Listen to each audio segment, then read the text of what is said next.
Hello friends, आज आपनालोকৰ কাৰণে লৈ আহিছো এটা একদম সহজ আৰু সুস্বাস্থ্যকৰ ৰেচিপি। এয়া হৈছে একদম ধুনিয়াকে সহজে একদম সোনকালে বনাব পৰা ৰেচিপি। এয়া হৈছে ডাঠাৰে মাছৰ জোল। ডাঠা হৈছে মৰিচা শাক, যেটো মৰিচা শাক বুলি কয়, হেয়াই হৈছে ডাঠা শাক। আমি ডাঠা শাক বুলি কওঁ আমাৰ লোৱাৰ আসামত। আৰু সেই গছডাল ডাঠা বা মৰিচা শাকৰ গছডাল যেতিয়া ডাঙৰ হয়, মানে গছডাল অলপ যেতিয়া ডাঠ হয়, পুৰত হয়, সেইটোৰে মাছৰ জোল বনাব পাৰি। আজি মায়ে বনাব হেতু ৰেচিপি। মাৰ হাতৰ ডাঠাৰ মাছৰ জোল সৰু পৰাই খাইছো, বহুতেই টেস্টি, বহুতে ভাল লগা। তো মইতো খাইছোৱে, কিন্তু দেহে মানে কেতিয়াও এটো খোৱা নাই। আজি ডে আহি আছে ইয়ালে অভয়া পৰিলে। এতিয়া 8:30 বাজিছে, 9:30 9:45 এনেকুৱাত আহি পাব। তো মায়ে বনাব আৰম্ভ কৰিছে, কাৰণ জোৱাই আহি আছে ন, আৰু জোৱাই যিহেতু এটো খানা খাই পোৱা নাই, তো আজি খুৱাব। মই কৈছো মা এনেকে বনোৱা ডাঠা শাকেৰে সৰু মাছৰ জোল। তো মায়ে পাকঘৰত ইতিমধ্যে যোগাৰ কৰিছে। তো বলক পাকঘৰলৈ যাওঁ, আজি মাৰ ৰেচিপি ষ্টাৰ্ট কৰো ভিডিঅ'টো। তো বলক। हेलो फ्रेंड्स, परिमনৰ আৰু এটা ব্লগলৈ আপোনালোকক স্বাগতম জনাইছো। তো বলক ভিডিঅ'টো আৰম্ভ কৰো। এয়া মায়ে ডাঠাখিনি ধুনিয়াকে কুটি বাছি লৈছে, ধুই খালি। আৰু লগতে ডাঠাৰ লগতে যিখিনি ডাঠাৰ মানে কুমলীয়া পাত থাকে সেইখিনি দিলেও বোলে ধুনিয়া টেস্টি হয়। সো সেই কাৰণে মায়ে সেইখিনিও ধুনিয়াকে কাটি মেলি দিছে। আৰু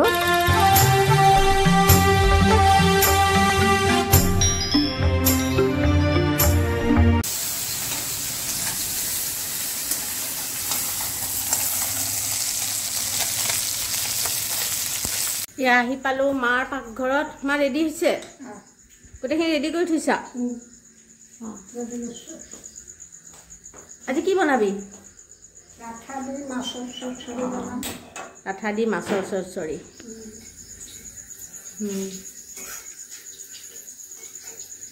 এইফালে মায়ে এইখিনি যোগাৰ কৰি থৈছে।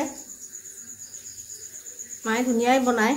ডাঠা দি মাছৰ চৰচৰি বুলিয়ে নহয়, বেছিভাগ ৰেচিপিয়ে ধুনীয়া বনায়। মাজে মাজে দেখুৱাম এই অভয়াপুৰীত আহিলে। মায়ে কি ভাজি আছে এতিয়া? মাছ। মায়ে মাছখিনি ভাজি লৈছে। তাৰপিছত মই এইখিনি দেখুৱাই গৈছোঁ। এইখিনি ৰেডি কৰি থৈছে। এয়া ডাঠা, এয়া আলুখিনি বইল কৰি থৈছা নেকি মা? এনেকুৱা আলু বইল কৰিওতো বনাব পাৰি ন? অঁ, এয়া আলু বইল কৰিও বনাব পাৰি। এয়া ডাঠা কাটি থৈছে, এয়া আলু কাটি থৈছে, এয়া তেজপাত, জলকীয়া, তাৰপিছত এয়া আদা, নহৰু, এয়া পিঁয়াজ, আৰু শুকান জ্বলাটো দিব পাৰি। শুকান জলকীয়া, শুকান জলকীয়াও দিব পাৰি, কিন্তু আমি যিহেতু ইমান ইউজ নকৰোঁ, শুকান জলকীয়া নাখাওঁ, সেইকাৰণে নিদিয়ে। বাৰু এইখিনি মছলা, বেছি মছলাও নাই আমাৰ, একদম চিম্পুল ৰেচিপি ন? অঁ,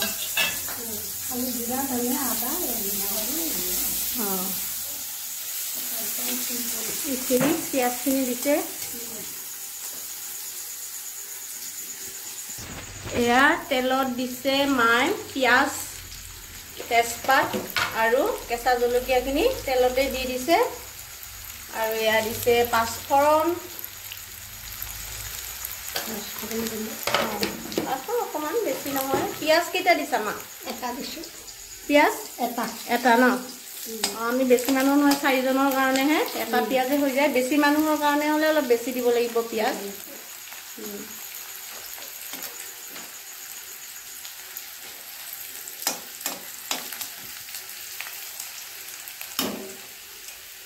পিঁয়াজখিনি ভাজিব লাগিব অলপ ৰঙচুৱাকৈ।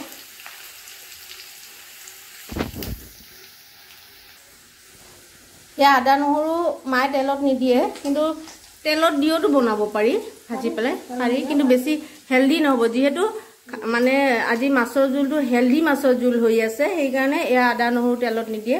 আদাখিনি দিব অকণমান তেলত, কিন্তু নহৰুটো তেলত নিদিয়ে, পিছত ফ্ৰাই কৰি ল'ব। মানে তেলত দিলে সেইখিনি কি হয় ন, গৰম হৈ যায় ন বেছি।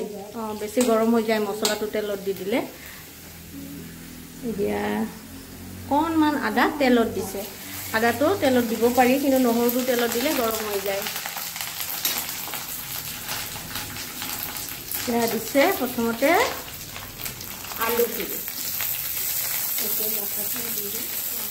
বেছি ভাজিব নালাগে ন মই পিঁয়াজখিনি অলপ ৰং হ'লে হৈ যায় দিছে বইল কৰি লোৱা নাই দেই একো আটাও বইল কৰি লোৱা নাই আলু বইল কৰি লোৱা নাই এতিয়া এইখিনি ভাজিব তেল বেছি দিয়া নাই আপোনালোকে ইচ্ছা কৰিলে তেল অকণ বঢ়াই দিব পাৰে আৰু যিহেতু আমি হেল্ডি মাছৰ জোল বনাই আছোঁ ইয়াতে তেল বেছি দিয়া নাই তেল কম মছলা কম কিন্তু টেষ্টিটো বহুত হয় আপোনালোকে ইচ্ছা কৰিলে সৰিয়হ দিব পাৰে দেই নমা সৰিয়হ পিছা দিব পাৰি আজি দিয়া নাই মানে ৰাতি সৰিয়হ পিছাটো মানে হেৰি নকৰোঁ এয়া মায়ে নিমখ দিলে তাতে নিমখটো সোৱাদ অনুযায়ী হালধি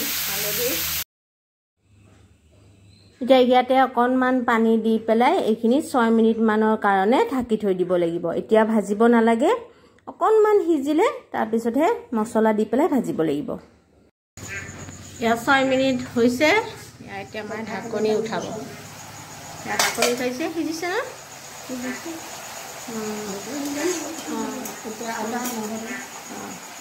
এতিয়া ঢাকনি পানী শুকালে ঢাকনি উঠাই দিলে আৰু এতিয়া দিব এয়া একেলগে কৰি থোৱা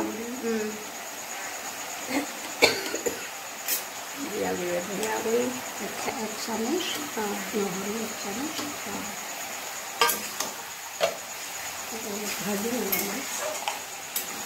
এতিয়া গেছটো অকণমান বঢ়াই লৈ এইখিনি মায়ে ভাজিব অলপ দেৰি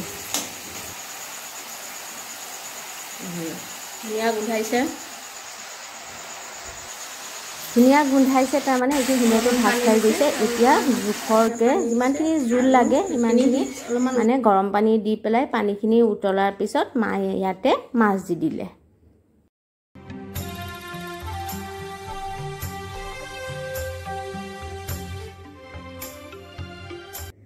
এতিয়া পানীখিনি পুৰা উতলিছে এতিয়া মাছখিনি দি পেলাই আৰু অলপমান সময় উতলিব দিব যাতে মাছখিনি ধুনীয়াকৈ সিজি যায়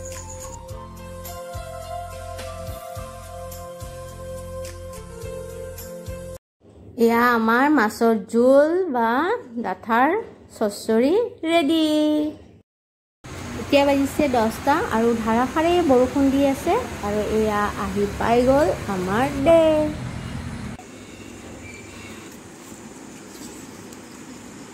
এয়া আমাৰ মাছৰ চচ্চৰি না মাছৰ জোল তোমালোকৰ ফালে কি কয় এইটো মৰিচা আপাৰ আসামত এইটো ডাঠা মৰিচা বুলি কয় আৰু আমি লোৱাৰ আসামে এইটো ডাঠা বুলি কওঁ